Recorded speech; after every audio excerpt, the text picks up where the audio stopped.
सभी आस्था को कि वो इंसान स्वस्थ हो, तो वो साजिशों से जूझ रहा है वो समुदाय। मीडिया बंधु कभी दिखाई है सुनील दा की हत्या हुई, लेकिन जो दूसरा शख्स मारा गया तो उनके सामने प्रभाकर महतो था। क्यों मारा गया? इसलिए मारा गया। लेकिन इसलिए मुझे जयराम जी अभी बताइए कि आपने संजय सेठ का जिक्र किया आपने, और आपने ये कहा कि बाहरी सांसद है, मतलब वो राजस्थान में या कहीं का भी रहे, तो क्या लोकतंत्र में इजाजत नहीं है कि कोई कहीं भी जाकर? नहीं, बिल्कुल इजाजत नहीं, सही बात है। भारतीय लोकतंत्र में कोई विधानसभा लोकसभा का चुनाव कोई कहीं से लड़ सकता है। तो झारखंड के लोग आज तक कभी बिहार यूपी बंगाल से नहीं लड़े हैं, तो ये थोपा हुआ लीडर की कि हमारे पास लीडरशिप की कमी है। जनादेश मिला था ना, आप ये मानते हैं कि नहीं मानते? नहीं, ठीक है, जनादेश इसलिए मिला था कि हमको कमजोर करके रखा गया। इट्स प्लानिंग है। हमें आर्थिक कमजोर बना के रखा गया, हमें राजनीतिक कमजोर बना के रखा गया, हमें सामाजिक कमजोर। आज जो आदिवासी मूलवासी को टकराया जा रहा है, कहीं ना कहीं सामाजिक कमजोरी कमजोर करने के लिए, ताकि वो लोग आसानी से शासन और शोषण कर सके।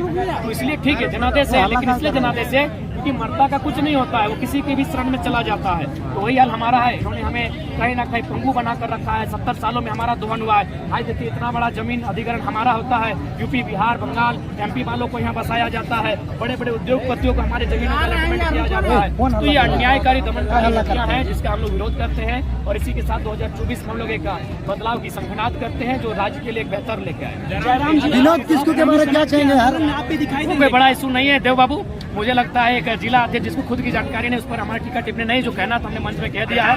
जयराम जी आप कुर्मी समाज के आंदोलन में दिखाई देंगे? देखिए हम अभी देखिए सबसे पहला बात एक चीज आपको जानना होगा, एक सामाजिक होता है एक राजनीतिक होता है। जब सामाजिक लोग राजनीति में आएंगे तो दिक्कत होगा, राजनीतिक लोग सामाजिक में जाएंगे तो भी। इसीलिए समाज का एक अलग दायरा होता है, राजनीतिक अलग दायरा होता है। हम लोग राज्य को प्रतिनिधित्व कर रहे हैं, बाकी आंदोलन हम लोग नैतिक समर्थन करते हैं, लेकिन हम लोग राज्य को प्रतिनिधित्व कर रहे हैं और राज्य के मुद्दों के साथ कर रहे हैं, और हम लोग एक राजनीतिक व्यक्ति के तौर पर अपना जो कार्य कर रहे हैं। इसलिए समाज का आंदोलन है। सामाजिक लोग हमसे बेहतर हैं, हमसे ज्यादा बुद्धिजीवी हैं, हमसे ज्यादा मारक क्षमता है, उनमें ज्ञान है, ज्ञान का भंडार है, वो लोग बेहतर टैकल करते हैं। बदलाव संदर्भ सभा रखते हैं, लेकिन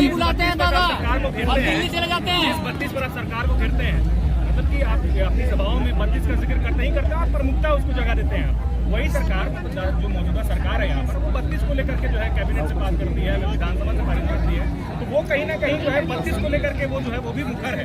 लेकिन आप जो है चूंकि संवैधानिक तौर पर आप देखेंगे, चाहे कॉन्स्टिट्यूशन के लेवल पर देखेंगे या हाईकोर्ट की तरफ से जो भी न्यायालय का जो भी आता है, मतलब कि 32 के आधार पर नियोजन नीति नहीं बनाया जा सकता है। इसका जिक्र जो है सदन में हो चुका है।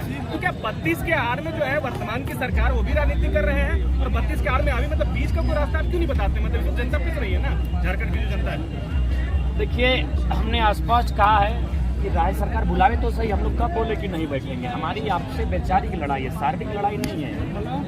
आप बोलिए, नौजवान बैठेंगे, मीडिया के सामने बैठेंगे, चर्चा करेंगे। अच्छा जयराम जी, अब भाषा खाद्यान्न के बाद आप जो है कुर्मी आंदोलन के लिए क्या सड़कों पे उतरेंगे? देखिए मैंने पहले कहा हम लोग पूरे राज्य को प्रतिनिधित्व कर रहे हैं, और मुझे लगता है मेरे समाज में हमारे जन्म से पहले से ऐसे आंदोलनकारी हैं जो हमसे बेहतर है। अगर आपको न्योता मिला तो जाएंगे आंदोलन में कि आप सड़क पे देखिए हमसे, देखिए सामाजिक और राजनीतिक दोनों अलग विषय है। हम अगर उतरेंगे तो फिर आप ही लोग मीडिया कर्मी इस 1932 के आंदोलन को दो फाड़ कर देंगे। हम अगर डायरेक्टली फेस करेंगे तो आप लोग फिर आपस में हम लोग को लड़वा देंगे। जो इसीलिए सामाजिक जो हमारी व्यवस्था है वो हमसे काफी मजबूत है, वो बेहतर तरीके से अपना टैकल करेगा। जयराम जी एक आखिरी सवाल, ये जो है भोजपुरी बोलने वाले, अंगिका बोलने वाले, मैथिली बोलने वाले, वो जेबी केसेस के साथ कैसे जुड़ेंगे? तो कैसे होगा आपको समर्थन करेंगे? जैसे हमारे लोग कुड़माली बोलने वाले, संथाली बोलने वाले, कोटा नागपुरी बोलने वाले जब महाराष्ट्र जाते हैं, जैसे हमारे लोग महाराष्ट्र में जाके मराठियों से जुड़ते हैं, तमिलनाडु में जाके तमिलियों से जुड़ते हैं, जुड़ेंगे हमारे साथ। आपके पास क्या है इसका कोई रूपरेखा होगा ना? कैसे कन्विंस करेंगे आप? कन्वेंस करेंगे, उसके लिए हमारी रूपरेखा है, लेकिन पहले हम लोग स्पष्ट कह दिए डबल जो आइडेंटिटी है वो हमें स्वीकार नहीं है। जयराम जी सत्ता पक्ष राजा साहब को संदेश देना चाहते हैं? सत्ता पक्ष कहता है कि हम तो 1932 लागू कर दिए थे, उसको राज्यपाल ने रोक दिया है। जो लोग 1932 को लेकर के आंदोलन करते हो, कभी राज्यपाल की या बीजेपी के खिलाफ क्यों नहीं? ऐसे नहीं है, लोकसभा का चुनाव बीजेपी के खिलाफ ही होगा। 14 में 12 सीटें बीजेपी के पास है, एनडीए गठबंधन के पास है। तो लोकसभा का जो चुनाव है उसमें कहीं ना कहीं हमारी लड़ाई बीजेपी से। ठीक है।